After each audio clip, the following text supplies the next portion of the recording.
Hoy presentamos los ángulos de elevación y depresión. Vamos a estudiar el ángulo de elevación.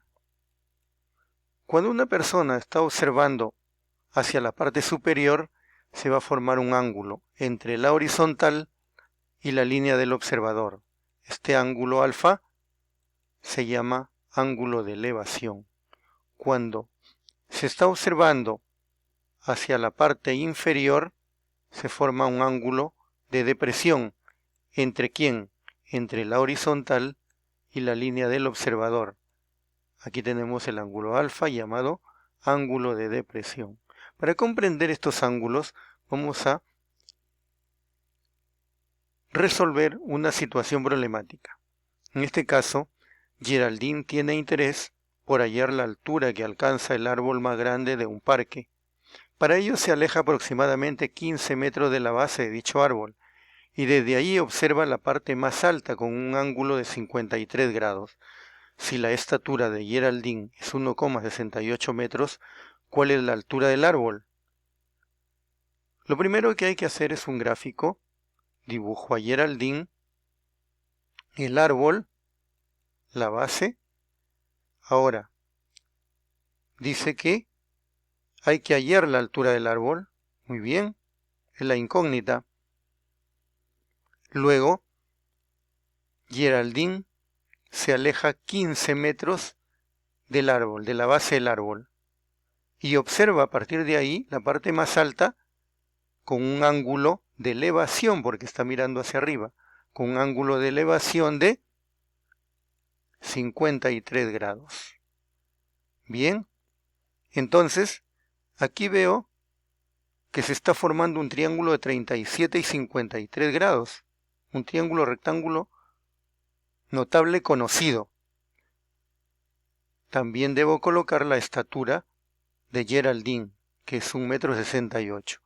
Muy bien, entonces vamos a colocar los valores que tiene ese triángulo rectángulo notable, los valores de sus lados. En este caso, al frente de 37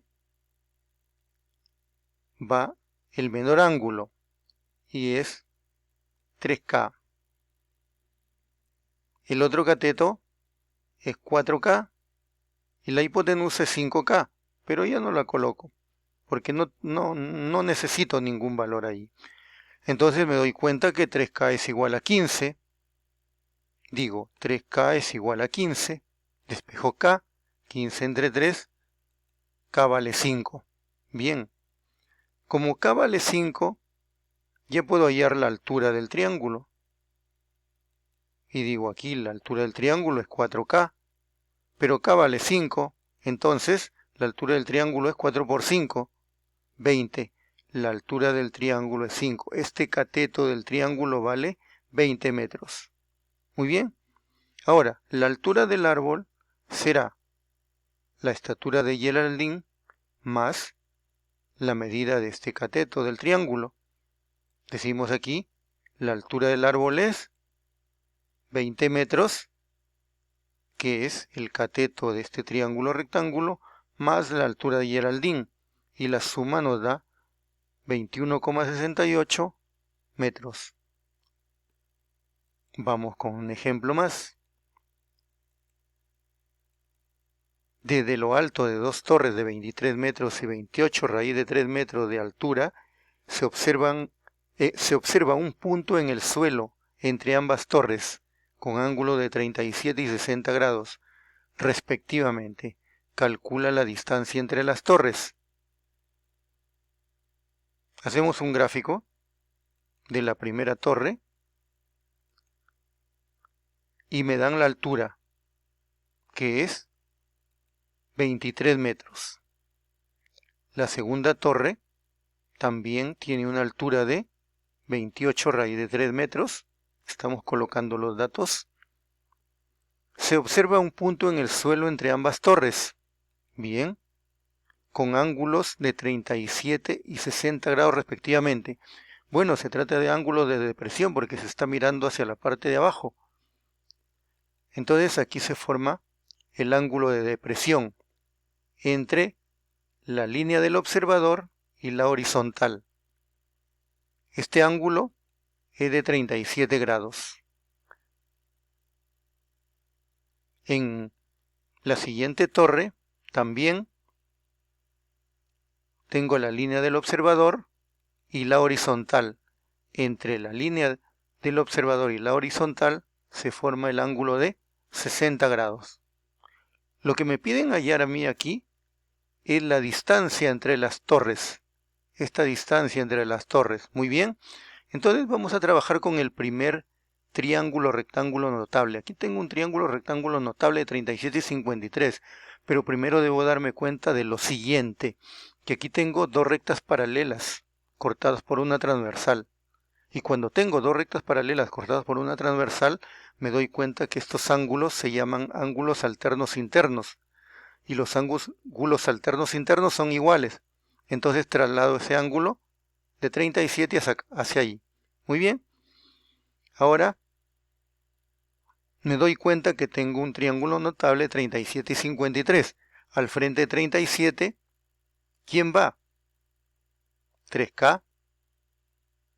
El otro cateto es 4K. Muy bien. En este triángulo puedo hallar el valor de 4K. Y el valor de 4K va a ser esta distancia que tengo aquí. Muy bien. Vamos a ver. En el triángulo rectángulo de 37 y 53 grados, puedo decir que 3K es igual a 23 metros. Eso es lo que estoy observando. 3K es igual a 23. De aquí despejo K. 23 entre 3. K vale 7,7 metros. Bien. 4K entonces, ¿cuánto vale? 4K es igual a 4 por el valor de K. 7,7. Y 4K será 30,8 metros. O sea, esta base del triángulo de 37 y 53 ya lo tengo, que es 30,8. Me falta hallar esta otra base y listo, ya tengo la distancia entre las dos torres. Muy bien, aquí también me doy cuenta que tengo dos rectas paralelas cortadas por una transversal. Estos ángulos se llaman ángulos alternos internos y son iguales. Entonces traslado ese ángulo de 60 hacia allí. Y me doy cuenta que tengo un triángulo notable de 30 y de 60. Entonces yo digo, al frente, este es 30, ¿no? Al frente de 30 es K. La hipotenusa es 2K. Y este cateto es raíz de 3K. Bien, entonces pongo ahí raíz de 3K. Y me doy cuenta que puedo igualarlos. En el triángulo de 30 y de 60, raíz de 3K es igual a 28 raíz de 3. Muy bien, como tengo raíz de 3 en ambos miembros, los puedo eliminar y me queda que K es igual a 28. Entonces, la distancia entre las torres es D y la distancia entre las torres es este valor de la base del triángulo de 37 y 53 más este valor de la base del triángulo de 30 y 60. Entonces, la distancia es igual a ¿quién? A 4K más K. Y sabemos que 4K es 30,8 metros y el valor de K es 28 metros. Entonces, la distancia entre las torres es de 58,8 metros.